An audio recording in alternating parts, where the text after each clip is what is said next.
How to withdraw your investment from Teji Mandi app? Unsupported broker.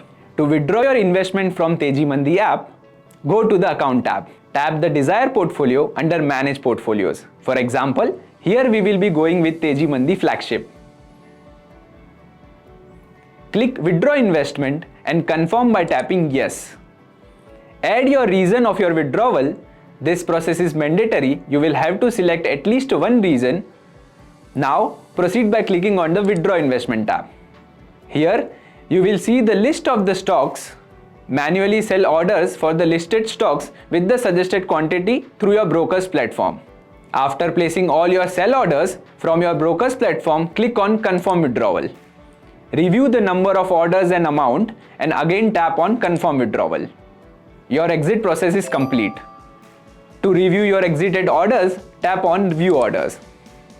For any assistance, please connect with us via email at support@tejimandi.com or via in-app chat box. Investment in securities market are subject to market risks. Read all the related documents carefully before investing.